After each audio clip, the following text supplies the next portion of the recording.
podcast. I'm your host here, Starks. You can find me on my Twitter handle. It's at Starks_industry. You can also find me on Instagram, One Closing Hero. This evening, morning, afternoon, wherever you may be in the fantasy world, I'm not alone. We have Jacob running the 2 combo guard, the White Knight. How you doing today, brother? Doing well, brother. I'm blessed to be here with you gentlemen, for sure. Awesome. And we got the 3-man running the wing, LT the Sage. How you doing today, brother? Doing good. Finally ready to get all of us here and all of our faces just ready to go. Exciting. Yeah, nice, a little triple threat match, right? Mhm. Yeah, terrible. But anyways, this episode, what we're going to talk about, we're going to touch up on, styles of drafting. So I'm typically the Dynasty specialist here. Jacob gives you a nice hybrid thought logic of points leagues to the Dynasty points leagues. LT is the redraft flavor. So we'll kind of give you guys an idea since we're starting to put our faces out there on YouTube. And again, Sub-Zero, that button down at the bottom there, that helps us out. Make sure you like and subscribe to the YouTube podcast and take a ride in New Life Fantasy. With that said, and obviously you got the website here. It looks beautiful, newlifefantasy.com. So make sure you guys subscribe, join the mailing list as well, and be a member for free. So in the Dynasty format, how you should come up on it. I know there's a lot of things going on in the season right now. We're like the week 4 coming up here. So there's been changes coming with the ADP as far as what players are at right now. And I think what we're going to talk about, just not the styles, we'll talk about some listener questions.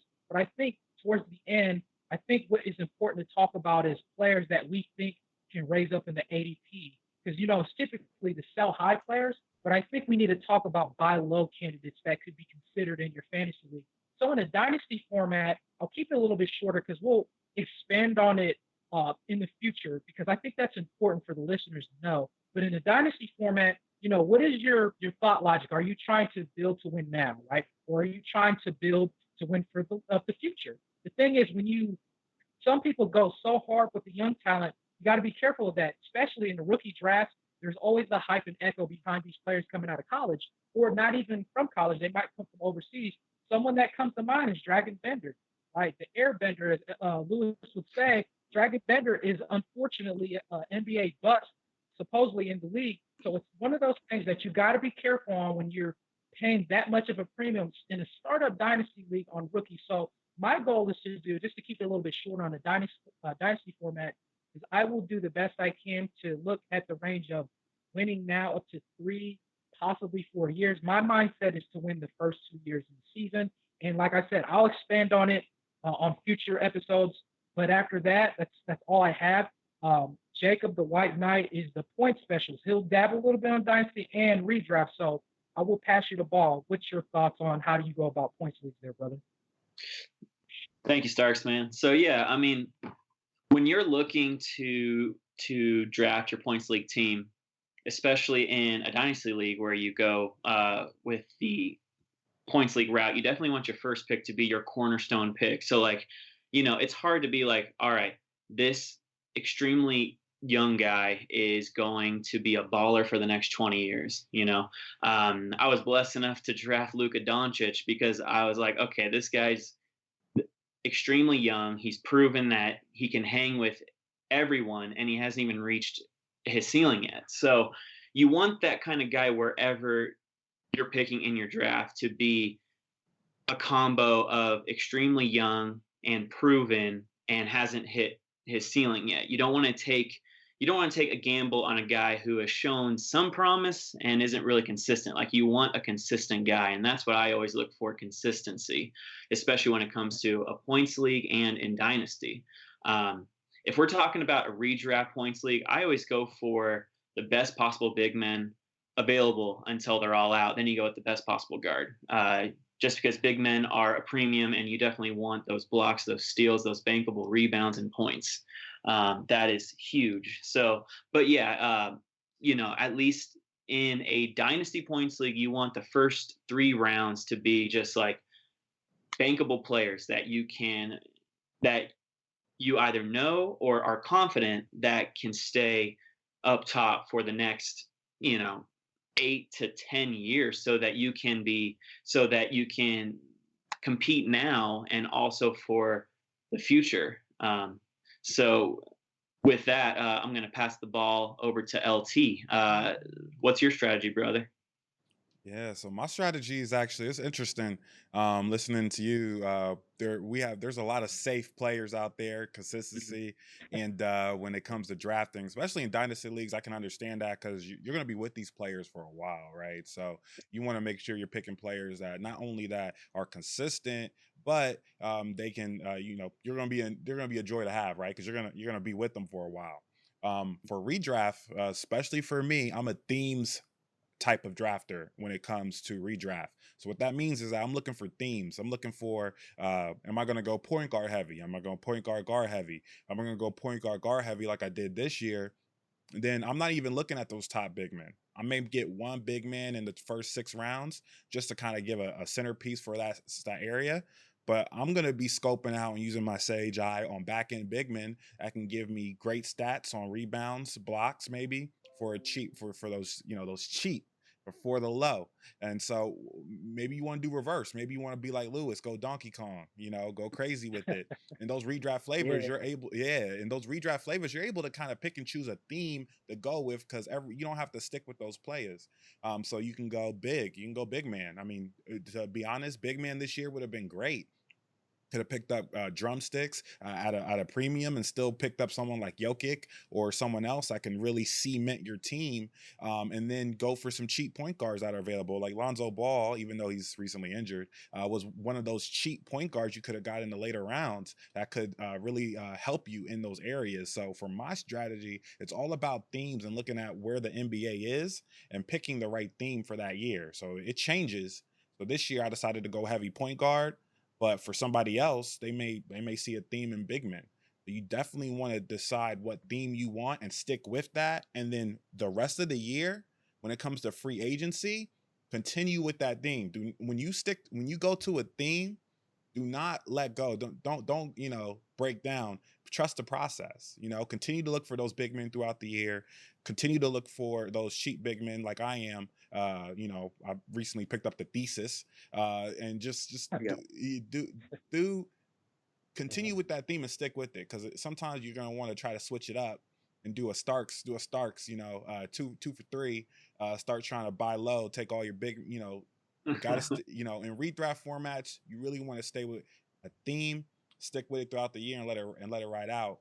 I'm gonna switch it over to Starks to see what he feels. He probably has something to say about that. But yep, there goes the finger, there goes the water. Hey, there it goes. Ah, Oh, it tastes oh good, man, huh? that was so good. That water was so good. Listen, man, you talk about themes, man. Let me just go ahead and just pull the rabbit out the hat and stop dancing with you. It's funny. We're doing this podcast. We're doing this on YouTube for the listeners. And I think your rivalry, it still must be burdened hard on your chest because you got me at the bottom underneath Jacob, man. Like you didn't want to put me on the top. It's always like you always want me to just be this guy in the background, like a background dancer. So I just want to ask you here, LT, what is the heat, man? Why are you keep doing this to me, brother? Hey man, listen, I'll be completely honest with the listeners. So me and Stark started out as great rivals, right? As all rivalries are. There was a year that we had where we were doing something different with the draft. How we were doing the draft, and we were doing early draft trades, right? So people were trading draft picks early, and it was crazy. So I thought I was trying to add a little spice to the league, right?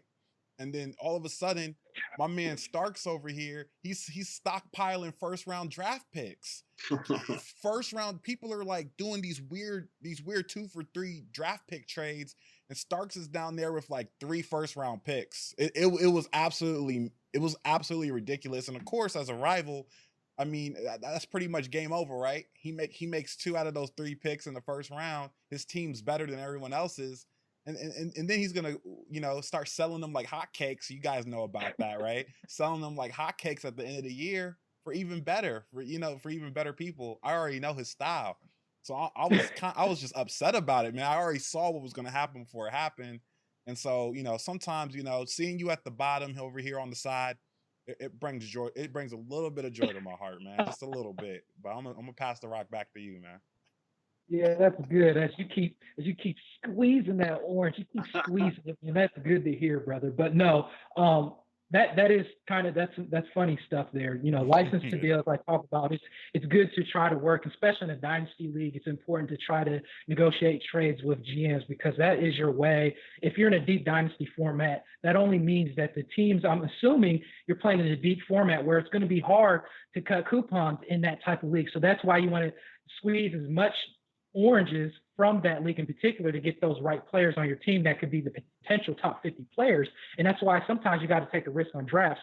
But anyways, kind of going into the next segment, we're going to kind of go back and forth as LT runs the ball. So you're going to see me and Jacob's face kind of transition to one another. And real quick, make sure you guys looking at that beautiful website that, we're working on, the newlifefantasy.com.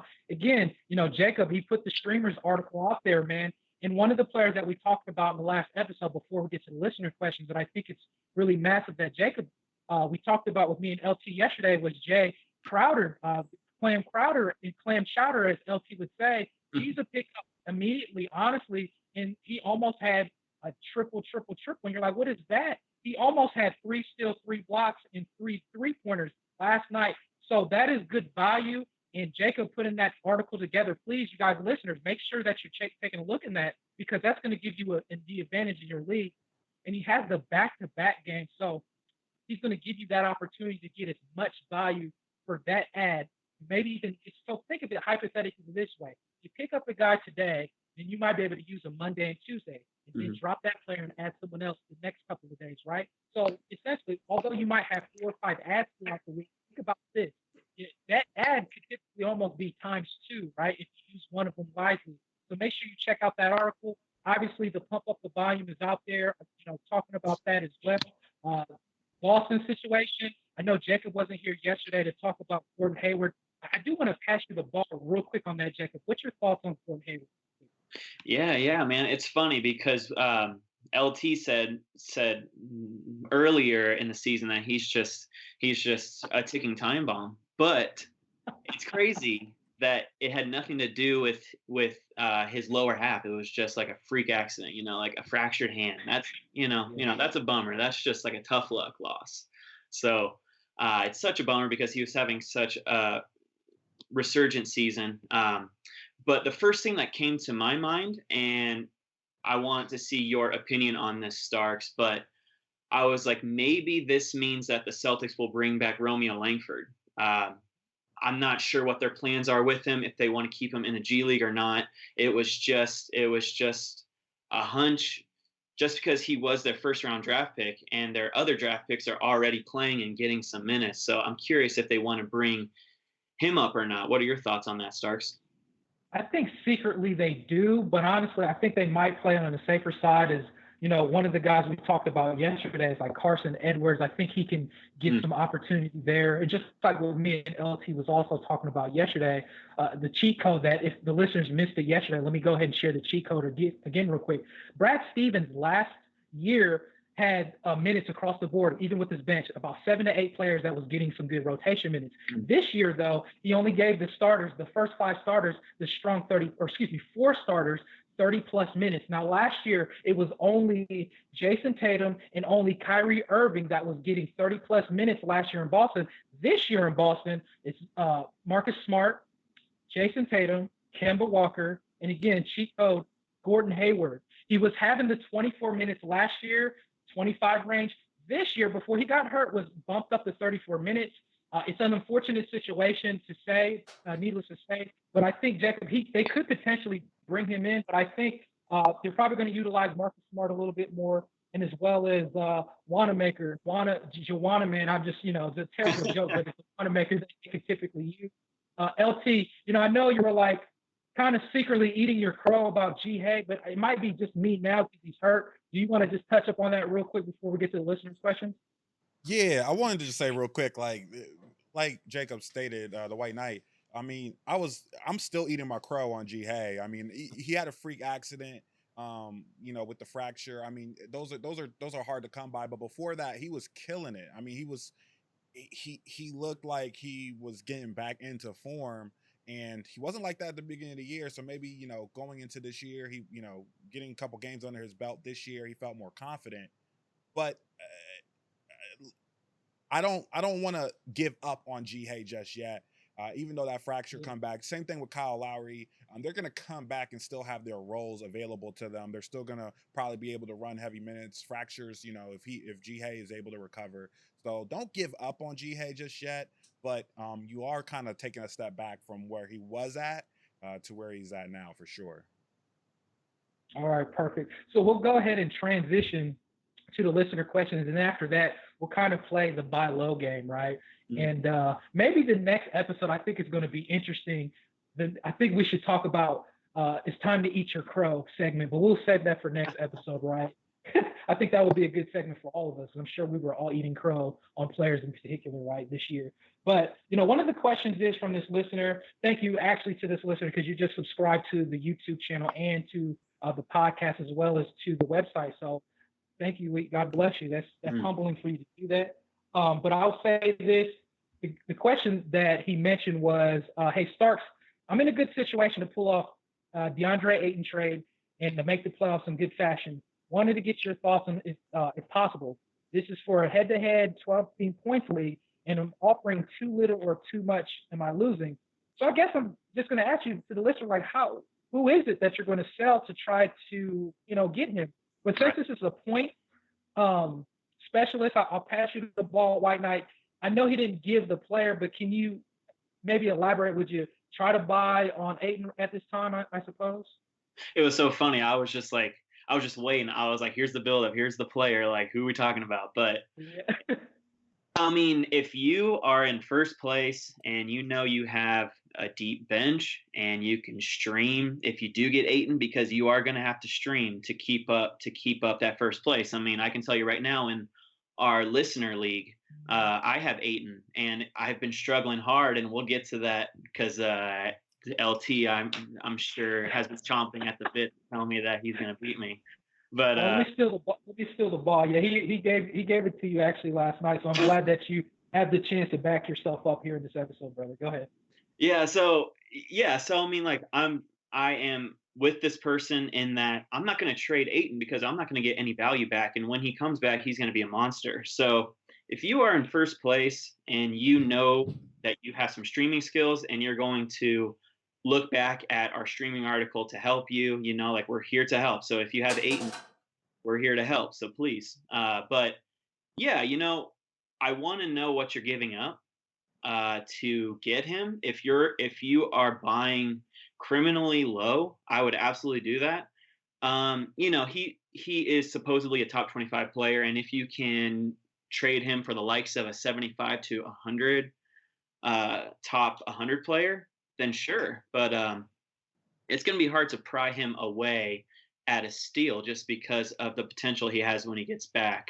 But yeah, I mean, I will just say all this. If you are in first place and know yourself and know you can stay on top, then go ahead and go for it, because he could carry you through the playoffs along with your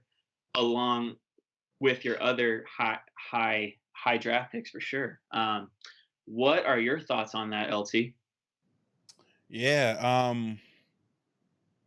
man, it's tough because you want to know just a little bit more information in order to give him a really informed decision. But if you have the opportunity to get DeAndre Ayton, I was just showing our listeners some of his stats before he got suspended, and he was on a tear, averaging a double-double. His upside this season on a team that seems to be legit, so we got to take that into consideration here. Phoenix seems like they are better this year than they have been as far as being competitive, with Rubio added there, with an added passer like Rubio, feeding DeAndre Ayton. I feel like you want to provide as many resources as you can to probably try to get DeAndre Ayton, if you can, because he in redraft leagues specifically, he's going to get you multiple cats. The only thing he looks like he was kind of hurting on is assist, but yeah, I'd say go ahead and go for him. But it's only if, like Jacob has mentioned, where you're at in the league, where you're, what position you're in. But if you're like me and you're thinking about the end game, try to get Ayton for sure. I'm passing it to you, Starks. Yeah, so in this situation, DeAndre Ayton, I mean, it's always going to emphasize on how, like what LT had mentioned, and just like what the White Knight was talking about, Jacob, is, how bad, if you're bad in the rankings and you just keep losing, man, it's going to be one of those situations that you might have to try to sell them. And to be honest with you, there was actually another listener question that I'll kind of transition that kind of makes sense. And one of the questions was, I have Ayton in a 10-man league. Do I drop him? I was like, why would you drop him? I was like, well, you have an IR spot, which is also, I think, in Yahoo, an IL spot. Do you have that available? Are you able to maybe try to sell him away? You're probably going to sell him low. I get it, but maybe you can get something back in return. But why would you even do that in the first place? I'm having the assumption that you're not in a good standings right now. So you're asking me, do I drop him? Well, in an 8 to 10-man league, I mean, potentially, but I would do the best I can to work the waiver wire and just play that hot potato game with someone else on your team, because there's going to be players that's going to formulate through the free agency in a more shallow league like that. So, that's where we're at. I think, Jacob, did you have a listener question that you wanted to bring up there, brother? Absolutely, Starks, man. Thank you for that. I wanted to give a shout out to a new listener as well. He subscribed. He left us a great rating. He joined the newlifefantasy.com mailing list. He became a member. He subscribed to our YouTube page. So please, guys, if you can, we would love it if you guys would do that. But to get back to our listener here, he had a question, and I'm going to pass the ball to LT. Here's the trade. The trade is, who wins? We got Team 1, Montrezl Harrell and Jamal Murray, and Team 2, DeJounte Murray and Jabari Parker. What do you think? Wow. Gotcha. Wow. So so I'm gonna give you the right answer, okay, at first, and then I'm gonna give you the sage answer for second. So the right answer is probably the Jamal Murray side. The only reason why I state that is because Jamal Murray is cemented in that starting lineup in a Denver team, as well as Montrezl Harrell is pretty much the center to own in for the Clippers, right? He plays majority of minutes. He gets those popcorn stats. He's to me, he is probably cemented there as that top center. The only unknown in this trade is Jabari Parker, right? We like him here on the podcast right now, but that's an unknown. We don't know if that's going to stay and keep up throughout the rest of the year. My sage thought process is the DeJounte and the Jabari Parker side, only because of the upside. I like DeJounte this year on the Spurs. I know he had a bad game last game, but I like him this year to continue to produce those assists for you on a regular basis. I feel like, and I might go into the stats here as everyone else answers, but I feel like DeJounte is averaging more assists than Murray this year. I need to double check. And Jabari Parker has the ability to continue what he's doing for the rest of the year, for the foreseeable future, if he continues to do well. So if you're looking for upside, the DeJounte side is the upside pick. But if you're looking for consistency, or if you're looking for just some type of stability as far as knowing what you're going to get for the rest of the year, then if you're the Jamal Murray owner, then stick with him and stick with Montrezl Harrell the rest of the year. What do you think, Starks? Let me steal the ball from you. Yeah. Really quick there. We're going to pass the ball to Starks, but I forgot to say it is a 12-team, 9-cat league. All right, Starks. Okay. Ready. All right, cool. No, thank you for that, White Knight. But also, let me say this, LT. Let me just make sure I understand this. You're dancing. Which side do you choose, man? I want to make sure I heard that. Stop dancing. Stop dancing. Be a man. Grab that rock. Shoot the ball, man. What is your answer? I wish you could see my face right now, Starks. I wish I could. I wish you could see my face. I got when Starks tells you that you need to be a man, gotta be a man. I'm going with the Jabari Parker, DeJounte Murray side. Wow. Okay. And that's just me. That's like I said, that was my sage pick. That's me looking at the sage eyes, looking into the future. I like DeJounte this year. I like him better than Jamal Murray. Montrezl Harrell, I mean, he's boring. Okay, I like the Jabari side, but I feel like you're gonna say something different, Stark. So I'm gonna pass the rock to you. Yeah, thanks for taking the shot, man. You didn't shoot an air ball, but you hit the backboard. So I say it like this, man. It's almost like I knew it that we were going to be opposite. I was waiting for this moment. So you said Murray and Jabari Parker side, correct? I did. Okay, so I'll jump into this is real quick as well. For me, it's a little different. I'm gonna tell you this. You know what, White Knight? This is a smart listener because I got the same question from you, brother. So you can't hide from us. But thank you for subscribing to us. We appreciate you. You probably wanted to see if me and Jake was on the same level, but I'll be honest with you. All three of us have different styles when it comes to team builds and even our logic and things. So just because we might have a logic and different perspective on it doesn't mean that we're both wrong or both right. So you just take it from what you like, and it's just basically styles. But let me get back to that in particular. So I'm like this in a 12-man league. I look at it like this. You made some good points there, LT. I guess what sticks out to me is Jabari Parker. We did mention, all three of us was like, hey, you should definitely grab him up in the free agency waiver wire because he's going to get the time as John Collins is out. And then maybe, just like we were talking about LT yesterday, that I think he solidified a good role, even from the bench, when John Collins comes back, which makes sense too. But this is where I kind of segue to a little bit different thought logic. And LT, I'm all about the upside. But the thing is, Harrell, I'm not a Harrell fan. Montrez, I say Trez.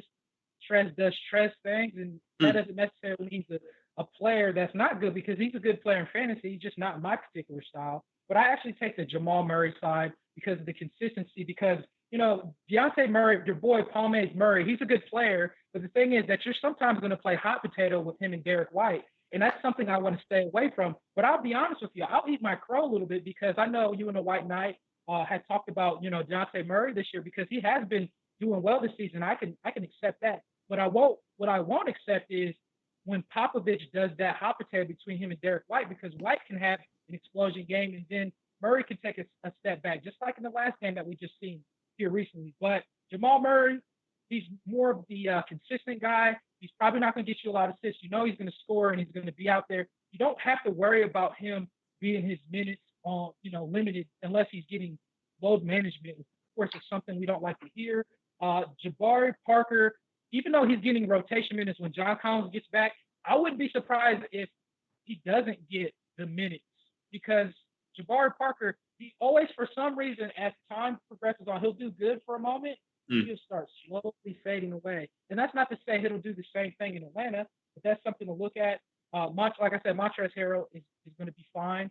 He's actually having a better season, surprisingly, than what I thought, but that's only because of Paul George being out. So that may make you think, well, maybe I'm backtracking a little bit because Paul George and Kawhi Leonard, but Montrezl Harrell is going to get those easy baskets while Paul George and Kawhi Leonard is going to soak up that usage rate where they could just kick out the ball right in the paint, or Montrezl would get some quick putbacks on defensive rebounds. And, that's where I stand.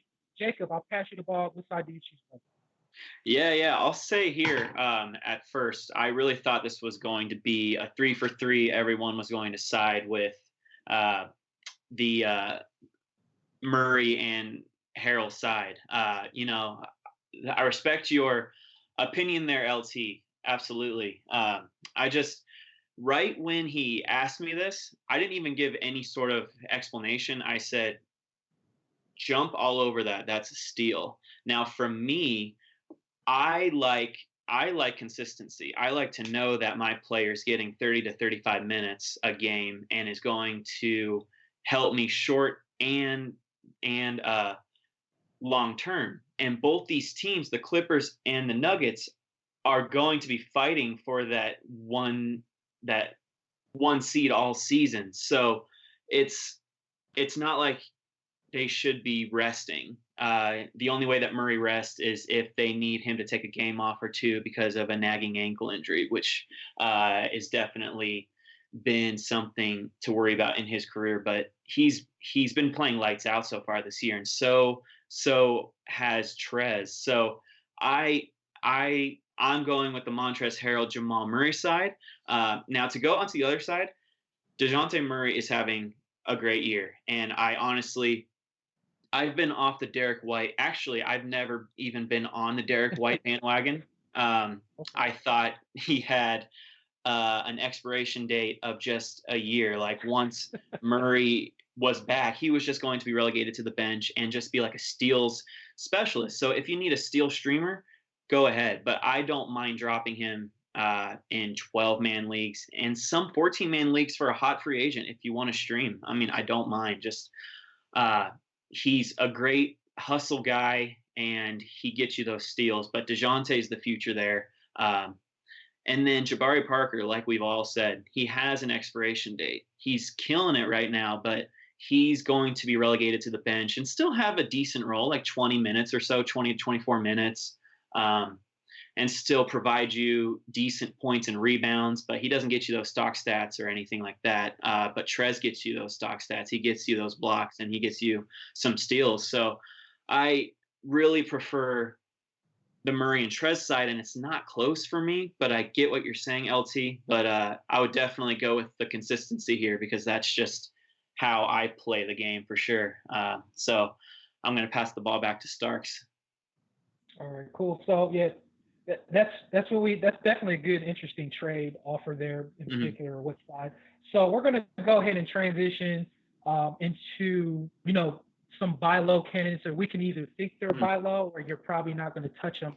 So one of the guys I want to bring up on the court, or actually, basically just pretty much profile and bring up is a guy. His name is Terry Rozier.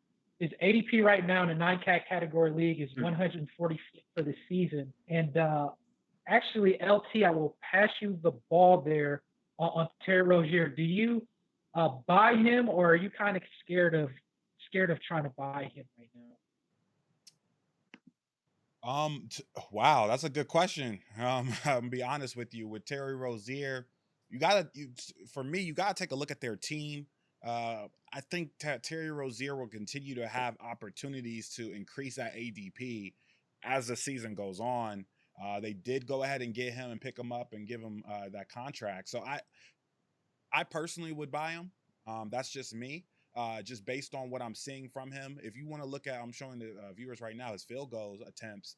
He's 14, 17, 15, 17, 19 attempts per game. He's shooting the rock. So if I don't foresee any changes with that team where he's not going to be taking upwards of 15 shots, 10 plus shots a game on a regular basis. His ADP has to go up, right? You would imagine if he continues to be solid. He's had some pretty bad games. That's probably dropping down his ADP. But if he can just stay consistent on these steals, I would buy him. I think he's a great buy low candidate. What do you think, White Knight? Yeah. So it's funny because in a points league, he is performing right around his draft position. Like he was drafted around like the late 6th round, and he's producing like a 7th round pick. So it's not like he's taken any sort of dip in a points league. Now he's not like playing at a 4th or 5th round value like I had thought, just because of all the volume. But I mean, like for me, if you look at his stats, he's only really had one terrible game, and that was when he was facing his old team. And I think he was just really nervous. I mean, I don't know exactly what he was thinking, but he went 1 for 11. They clamped on him most likely because the coach knows him and he knows his tendencies really well. So they really put a clamp down on Scary Terry. But for me, I'm definitely looking to buy low if you can, either in a points league or a 9-cat league. Now, again, in a points league, he's performing just as you want him, so I don't know how you can buy low. But in a 9-cat, definitely buy low just due to the volume. I remember I was looking. There's a lot of minutes going to the young guns there in Charlotte, so that's a little bit of a concern. But they paid Terry so much money, and there's no way that they're moving that contract. Even if Graham outproduces him, even if Bacon steps up and outproduces him. I just don't see them trading him. They gave him 3 years and all that money for a reason, because they want him leading their team. So I would definitely trade for him. You're going to get decent points, decent rebounds, decent assists, and some steals. And surprisingly, his turnovers have been rather low for how many shots he's taken. Like, I think he's averaging just over 3, which is surprising on a wasteland team. And he's getting all these minutes and volume. So, yeah, I would definitely buy low. But I'm going to pass the rock here to Starks and see what your thoughts are, man.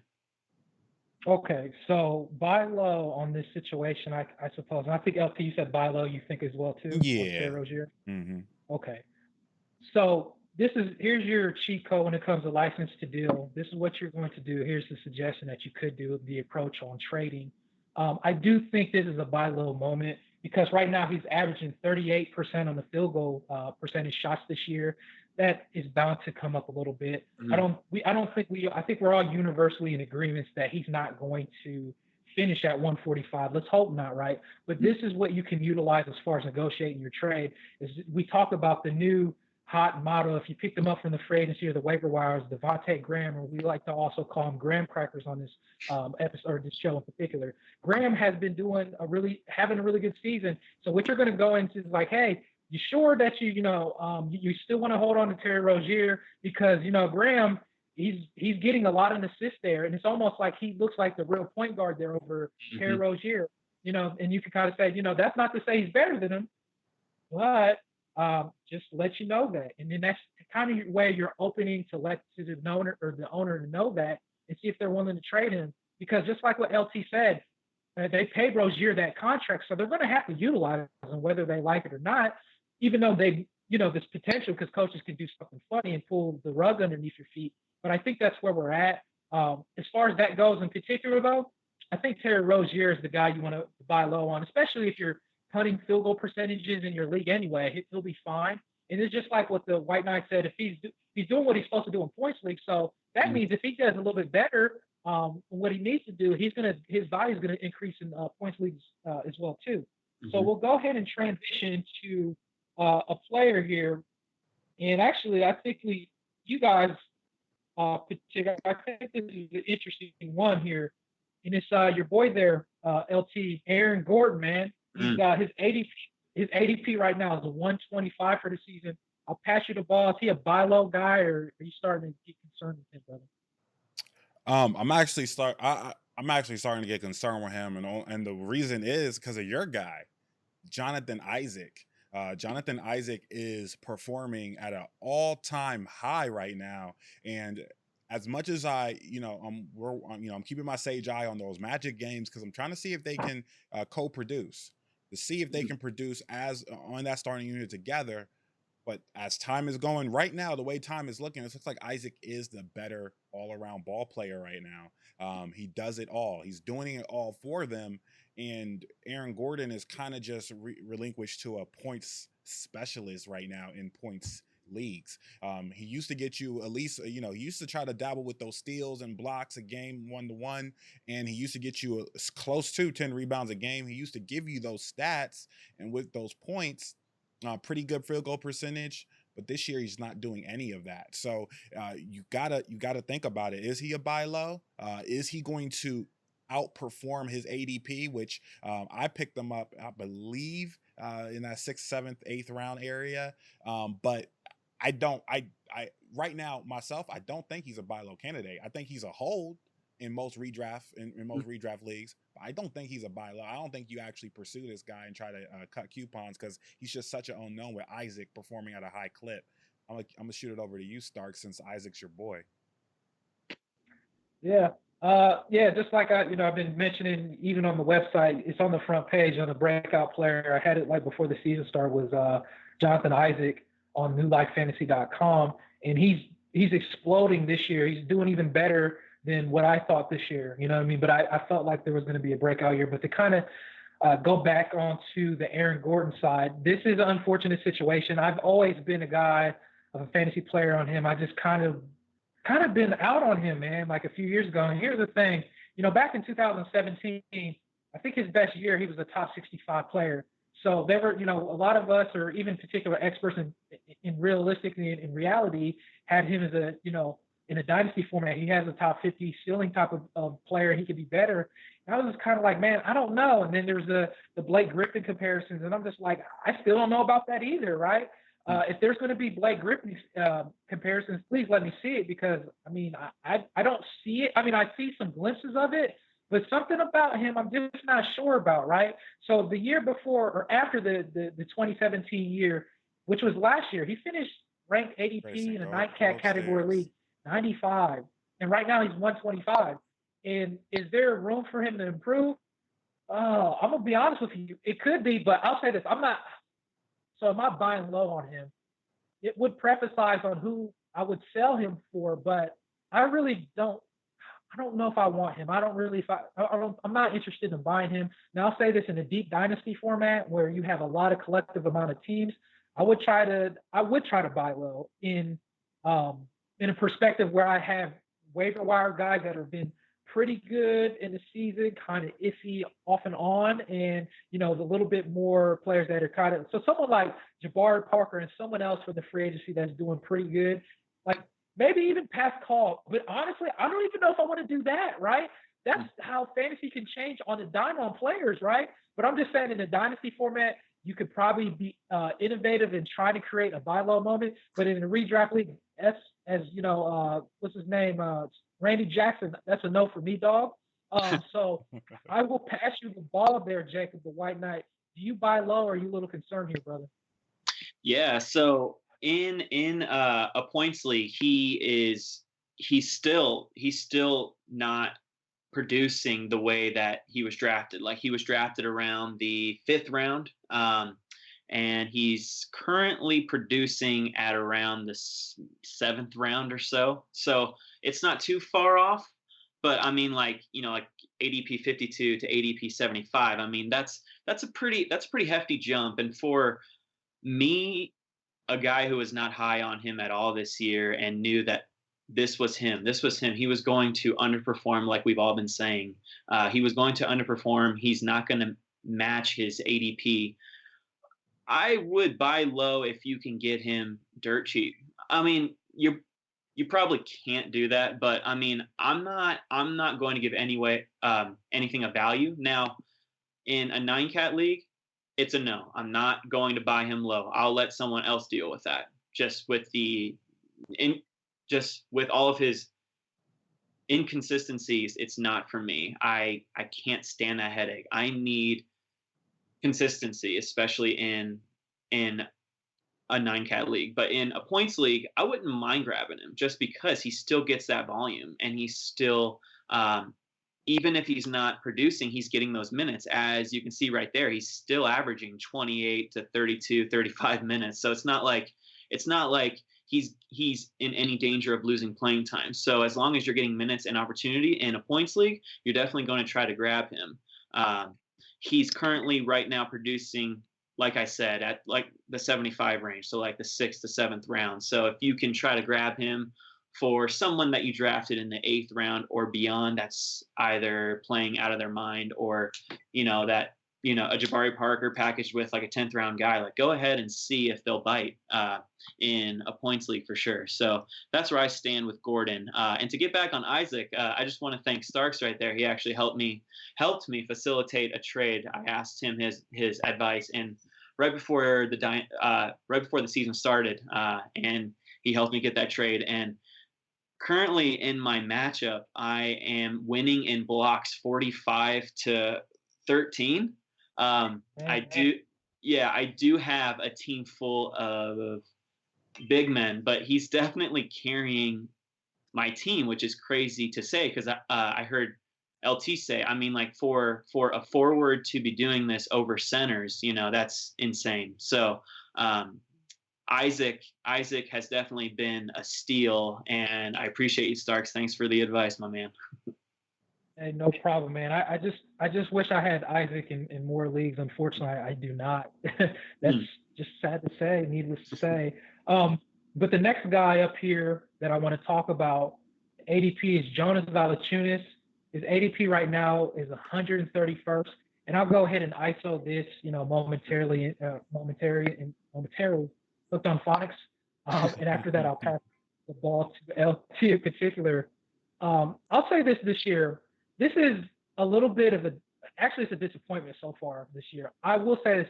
Will I buy low on Valanciunas? I'm gonna be honest with you. I don't know. I got to take the shot, just like LT has to take a shot, right? So I'll say probably not in a redraft format. That might be across the board, honestly.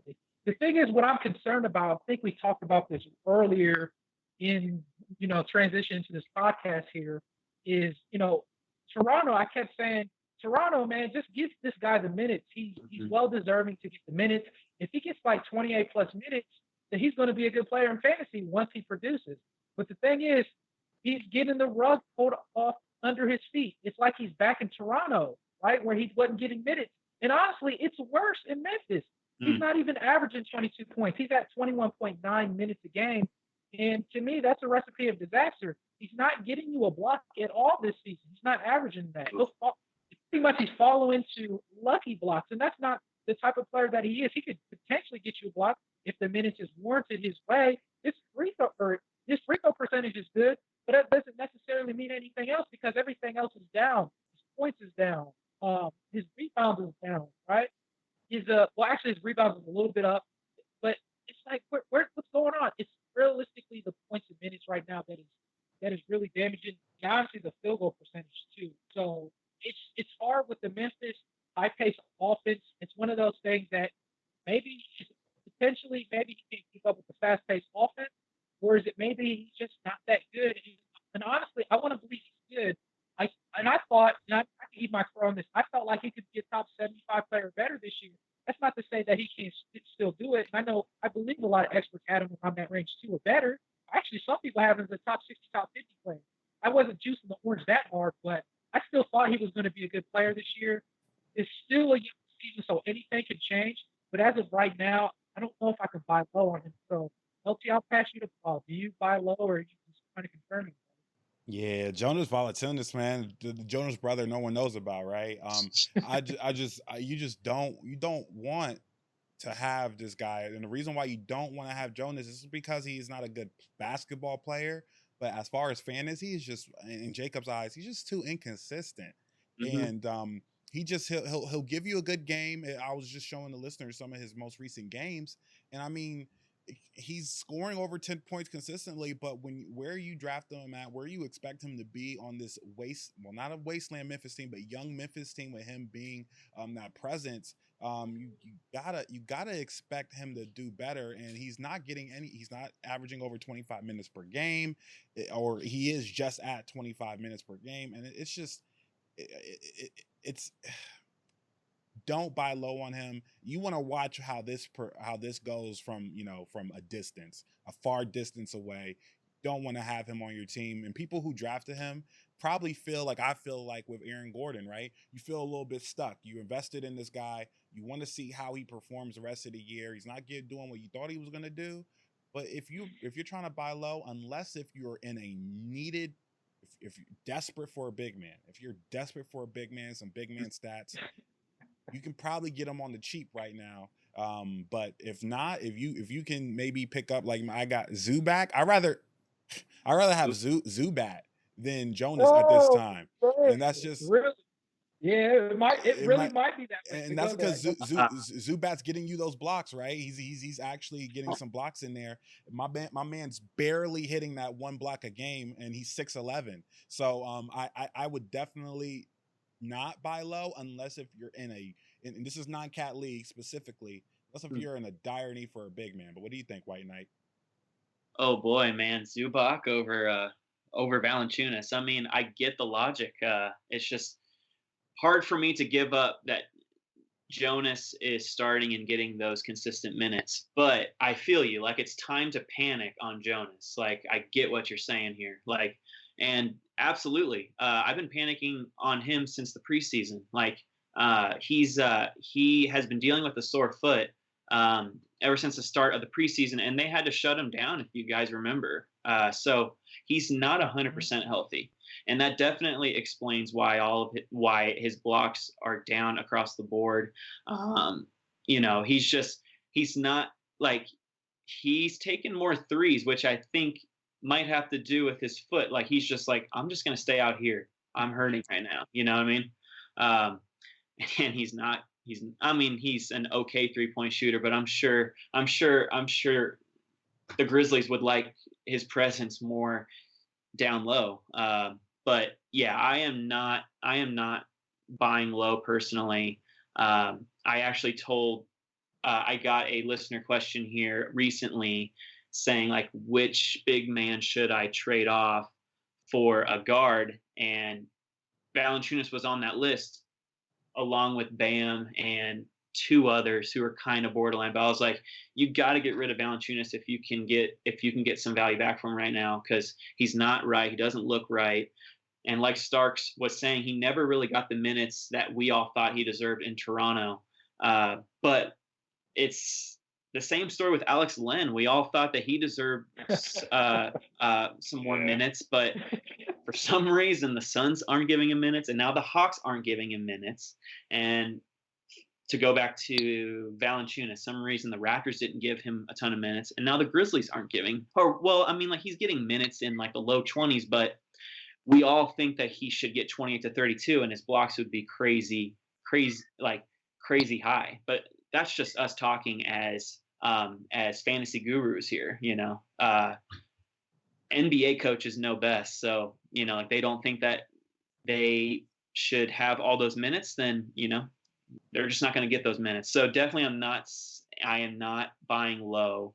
I mean, if you can buy low, but I mean, I don't really want him on my team, as LT would say. I mean, I just, there's a lot of other guys I would rather have than Valanciunas. And if you have him, you stick with him until the injury becomes worse and worse, and they shut him down. Because I don't know if you are able to sell him off now. I would wait until he has a big game and just try your hardest.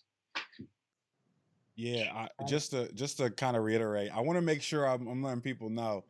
Zubac isn't better than Jonas Valanciunas. I just want to make sure I make my point clear. What I'm trying to say is that you can get Zubac for free, probably. Gotcha. He may be on your waiver wire. You don't have to give up anything to get Zubac and get similar production. Is all I'm saying.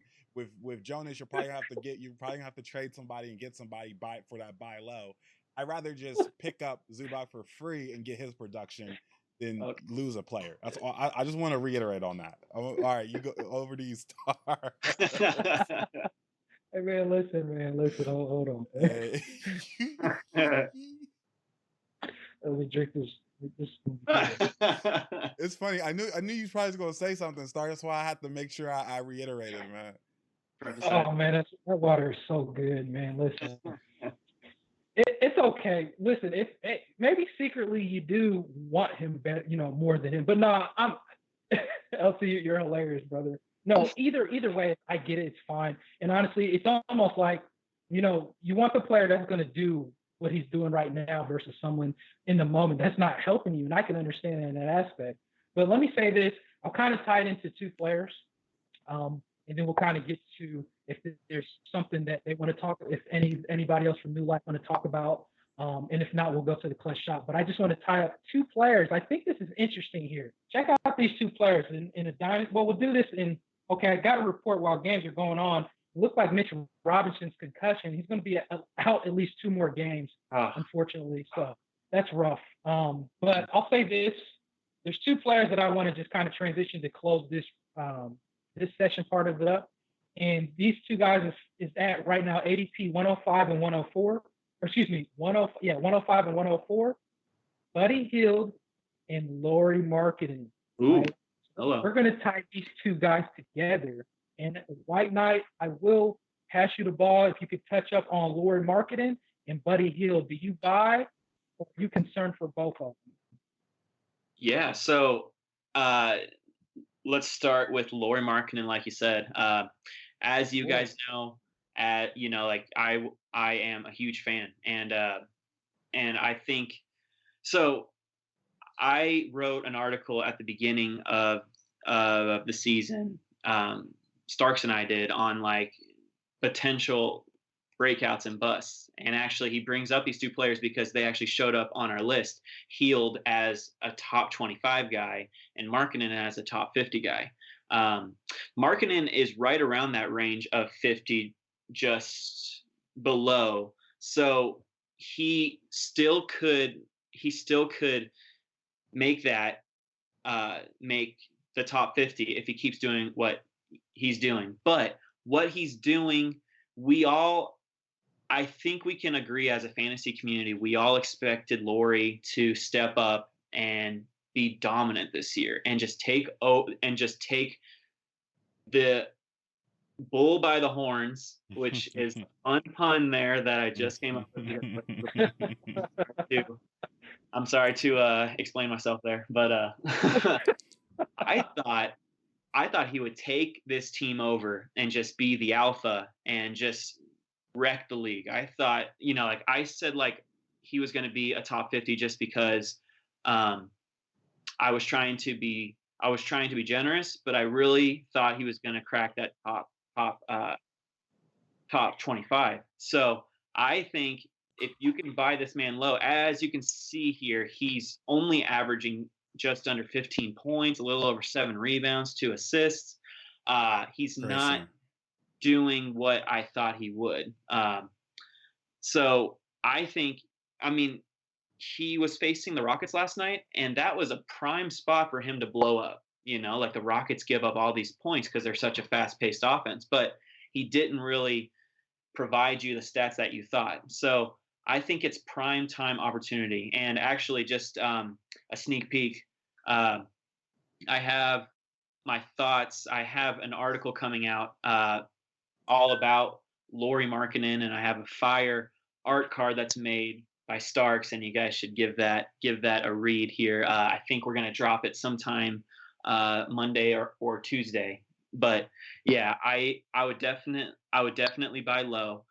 He's never one to get you those blocks or steals, although he's getting you some steals this year. And then to segue to Healed, I love this guy. He is the real deal. I believe in him. So yes, he may be struggling, but you know what? It's possible that defenses are keying in on him with no Bagley. So it's really hard for him to find his shot. So once Bagley comes back, which should be in like probably like a few weeks or so, he should be able to right the ship and to bring all those stats up. As far as his threes, his scoring, he should get more open looks once he comes back. So I would definitely be looking to buy low on both as soon as possible. I'm going to pass the ball here to LT, man. Yeah, definitely. I appreciate that, White Knight. You said everything you said, I agree with 100%. Don't yield on Healed is what I would say. Go ahead and don't yield on Healed. Keep strong with Healed. He'll get better. He had a couple of bad games, I think, earlier on in the season.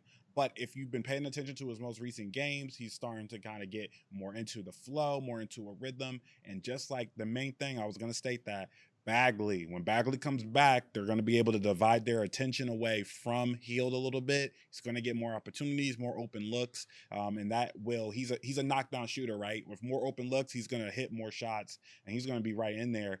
So don't yield on Healed. And Lauri Markkanen, I don't. Lauri Markkanen to me is a guy that will. He's like a Robin, right? He's a Robin type, right? He's not a Batman. He's not going to take the bull by the horns. He's not going to demand more shots in Chicago, and he should. Mm-hmm. He should, but he's not. And so what's going to happen is you're going to have games like I'm showing our listeners right now, where he only shoots it 9 times, 8 times, 11 times, 10 times in a 5-game span, when he should be shooting it 15, 16, 17 times. He has the ability to do that, but on a team with ball hogs, like Zach Levine, and Yeah. with and I mean, come on now, like these guys are going to be taking the primary, most of the shots. I just, unfortunately, he's kind of relinquishing his shots to these other guys. So I think he doesn't land in that 50 spot. Hopefully he gets. I think his ADP will be better than it is now if he just keeps on the same path he's on. He probably is looking at that top 75, 85 area. What do you think, Starks? Mm. Yeah, so thank you guys. There was some good content from both you guys. I want to say this. Sorry, Jacob. I like Lauri Markkanen, but I felt like a little bit. I felt like I'm gonna be honest. I felt like there was going to be a little regression for him this season, just because of what LT had stated, Zach LaVine and the usage rate that he soaks up from that whole offense in particular. But the thing is, I'm not saying it was going to be a massive regression. Now, this is an outlier. He should be better than the 104, 105 range that I mentioned in the 80 wise right now. So that's not real. But, last year, he finished at inside the top 40, and that's really solid. Now, anything in your article, I do agree. He was a top 50 player. So if anything, I thought maybe he would slide down maybe 10 spots, but he was still a good player. But I still thought a small smidge of a regression would come. That's not to say that he can't beat the top or be back in the top 50, what I think, or even be the top 40 player that he was, last year. But one thing that, at least to shine some light in this aspect, and he's shooting a poor putrid 38% this season. That's not realistic. So that's going to bump up here because last year he was a 43% shooter. One thing that I also like about Lauri Markkanen this year, and his charity stripe is starting to rise up just a smidget, but that's a good sign to see that he's a little bit more aggressive around the basket. Now, one thing that does still, just like what I was kind of fearing, is when Zach LaVine is kind of back, because Zach LaVine, he wasn't in the season all last year because, Markkanen was like, at one point in time, Lauri Markkanen was hurt at the beginning of the season. And then it was like when LaVine went down for a little while, Lauri Markkanen came in and he was jacking up a lot of shots, three-pointers, that is. He was pumping up the volume at good clips rate last year. And I thought when Zach LaVine when they both came, I thought things would start to change. And honestly, last year, he started to slide just a bit when they were both playing and coinciding with each other. But check this out. His attempts this year is down, which is concerning. He was 15 attempts last year versus the 12 this year. So that's something I thought could potentially happen, a little bit of regression. Meaning if you're taking a shot attempt, that means your point has the potential of going down. And as we're looking at right now, his points have decreased this year. He close to 19-point game player last year versus right now currently close to 15. And another thing that's down that's concerning is his 3-point shot made. Also, his rebounds. That's not a good sight to see. But what is a good sight to see? His rate a little bit higher this year. So I still think better days will come, but I think he's still going to be potentially a top 50 player better. I just don't know if it's going to be this year. The Dynasty format, it makes sense to be a breakout player at some point. It's just Zach LaVine thing that it's kind of hard to feel to swallow. That's kind of how it is in Chicago. But I think he should be a little bit more aggressive. Why the guys both said, no pun intended, just like Jacob said. I'll say it like this also about in transition to Buddy Hield. I'll be honest with you. I think I'm wrong. I'm going to eat my crows. I think I'm wrong on Buddy Hield because I know we had it just like you wrote that beautiful project. Top potential break, top 20 player. Honestly, I don't think that's realistic at this point this year. At this point in time, I still think he's going to finish out at a better rate than 105. At this point, currently, they're both worth by low payments, guys. But I just don't think Buddy Hield is going to finish as a top 25. It almost looks like he's going to finish in the range of maybe a top 50 player. Hopefully, and the thing is, I thought that was going to climb up this year's steal rate. It's the same exact steal rate, which is concerning at 27. I thought that was going to change. I thought maybe he could extra lucky steal set, lucky set. He's not. And another concern is his assist rate. His assist rate is down this year versus last year. And his points is down, right? So I know he's not a high volume free throw shooter, just like Jacob had mentioned 2 episodes ago, because that's not his thing. He's not a charity stripe shooter. He makes them well, but he's not aggressive to the basket. His free throw shots is down too. Even though that's a 1 versus 1.6 attempts this year versus 2 last year, that still hurts. And, that's sad to say. I mean, obviously, we know that's why I see. And also, one last thing, his minutes is down too, and that just kind of makes me think when, oh yeah, that's what I was to say. Or Parker's minutes is down too. That's another thing that's concerning. When coaches start taking minutes away from players, and I think we overlook that in fantasy that once you lose those minutes, even whether it's like a minute and a half or two, that's actually that could be depreciated.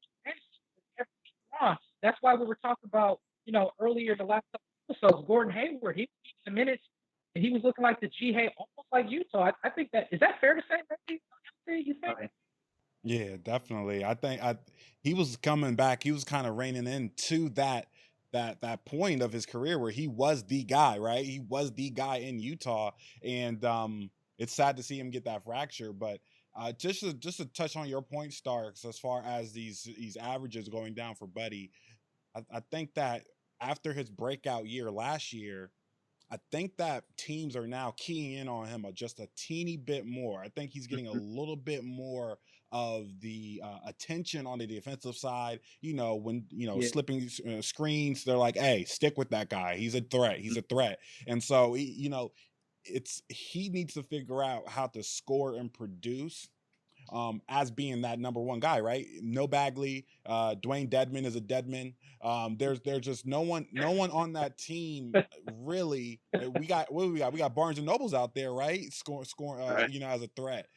Exactly. So Buddy Hield is out there. He's the guy they're keying in on. So it's a little tough for that. So I think to his, trying to give him a little bit of a thumbs up. I think he'll figure it out. He seems like a smart guy. I think he'll figure it out by the midpoint. If you can, not to attribute that to what we've been talking about, but if you can buy him low right now, Yeah. I would go ahead and do it. He should be better moving forward. Mhm. Yeah, and I'll steal the ball real quick again. Yeah. Just like what Jacob said, Bagley's not out there too. So you guys made some good points. They're keying in on him. So, that definitely can hurt his production. So we'll kind of transition to the clutch shot. I guess I'll pass you the ball there, White Knight. Do you have a clutch shot for the listeners, man? Yeah, absolutely. Thanks, Starks, man. So my clutch shot is just to urge all of you listeners and viewers out there to keep referencing back to our streamers list, because it's not just like a one read and you're done. Like, we have a lot of stuff on there that could still help you as your week goes on. Like we got a ton of great feedback from you guys on what you wanted to see, and so we have added a spot where you can see how many games each team plays, and a section where you see which teams play back to back and win. So if a team plays Monday, Tuesday, we have which teams do that. If a team plays Tuesday, Wednesday, we have teams that play on those days, and so on and so forth. So if we urge you to bookmark that on your cell phone, on your computer, and just let that help you as you go into week 4 and beyond, for sure. And of course, feel free to reach out to us if you have any questions or need a specific streaming category, and we would love to help you. So that is my clutch shot. LT, what do you got for us for your clutch shot? Yeah, I wanted to just say something real quick as far as Zion Williamson. I've had a couple of my leagues, people shopping Zion. Surprisingly enough, so keep an eye out in your leagues. If someone's shopping Zion, or if someone's kind of feeling iffy on Zion, definitely see what you can do about getting and picking up Zion when he comes back. If you reports just came out that actually he's feeling really good, he's getting power back. They're going to hold him out for the rest of November, and then in December is when the early part of December is when you can expect them to come back. So if there's an ANC owner out there who's holding him, got maybe multiple people on his team getting injured, and he's running out of room, maybe he decides he needs to maybe try to cut bait with Zion. Jump on that. When Zion comes back, he's going to be a usage monster, as well as he's going to be a monster as far as his minutes. So my clutch shot, just on my personal level, if someone's getting antsy out there for Zion, as I saw in a couple of leagues, see what you can do to try to reach out to them and pick them up. But that's my clutch shot for today. Would you pass it over to Starks? Yeah, that was good stuff, man. Especially on Zion Williamson. That's excellent content there. So I guess the clutch shot that I'm going to take is in particular to maybe give someone as far as, I guess one of these players that I think this ties into all three of us guys. So my clutch shot is Jacob. He does the streaming and he does the great waivers combined into that. So honestly, it's a game changer for you listeners out there. Check that out on the newlifefantasy.com. Subscribe and then join as a member on that. And then obviously hit the Sub-Zero button at the bottom. I hit that up. But I was going to say this. The guy that I want to talk about that I think is important is in basketball, right? It's Alec Burks, man. Like, listen, it's hard. We keep talking about it like every single episode, right, LT? In like White Knight. I know White Knight has him in one of his streams as well. Mm-hmm. So, I mean, unfortunately, we talked about this yesterday. It's hard to stomach this, but you got to swallow this pill. And I can't believe I'm saying this. You got to add him universally in all leagues. Yeah. He's a top 43 player in the ADP right now. And it's crazy. And it's like, Golden State, we were trying to play the musical chairs game, and it's like, who is it going to be? Mm-hmm. It doesn't look like the pool shark. It doesn't look like it's Bowman. It could be. It's more like Pascal. He didn't play last game, and then obviously Alec Burks. So that's the thing. That's the beautiful thing about playing that difficult logic on trying to find that gem. That's what we want to do the best we can to give you guys those players and analytics on who could be that player for your team to be a game changer. Because honestly, if Alec Burks can still continue to get these minutes, I think it's fair to say, LT, do you agree? I mean, if he's getting these minutes, this seems almost real. What do you think, LT? Real quick. Hey man, this ain't a joking matter. This ain't no Alec Baldwin. This is Alec Burks. Okay. So yeah, unfortunately I hate to say it. All those years of thinking Burks can do it, thinking he's gonna be the man down in the Jazz area, Utah Jazz. No, his time was now. Golden State Warriors. He just has the opportunity with that wasteland team right now. Everyone getting injured, everyone, he has the opportunity to produce, and I don't see that changing at all for the rest of the year. They're going to run him. Barring any injuries. He's going to be legit the rest of the way. He's going to get the opportunities in the minutes. What do you think, White Knight? Anything you want to add to that? 100%. I mean, I don't know what else to say to that. Although he is a former University of Colorado Buffalo. There we go. So it's really cool to hear all this love about him, and he's not slowing down. Like a listener just asked, "Hey, should I drop Alec Burks for Norman Powell after the Lowry and Serge Ibaka injury?" And I said, you know what? You can't do it until. Can't believe it. Can't believe we're saying that. Exactly. Until the wheels fall off, you have to keep riding Burks. Absolutely. So as you guys said, 100%, he should be owned and started. All right. So you guys can find me on my Twitter handle. It's @Starks_industry. You can also find me on Instagram, OneClosingHero. Jacob, where can I find you out there, brother? Yes, sir. You can find me on Twitter @Ain'tDoneYet, and done is spelled DUNNE. I would love for you guys to follow me, and I'll follow back and ask me any questions you want, please. I'm going to pass the ball here to LT. Yeah, thanks, White Knight. I got your streamers article front and center for people to see. Great content, by the way. And we've actually talked about a couple of these players recently in our podcast. And all of a sudden, we pull up these waiver wire pickups, and Jacob got it correct. So you can find me on IG _Sage Network _. Also, you can find me on Twitter at Sage Network X. I just wanted to appreciate our listeners. My son decided to join me a little bit here near the end of the podcast, and you might hear a little quick couple of stomps and him singing in the background here. So I appreciate you guys with that, and I'll pass it over to Starks. Oh yeah, one more thing for both of you guys to draw some heat on you guys. How was that matchup at the end for you guys in the points league? Oh, man. The points I was league, hoping we would man. block over that, buddy.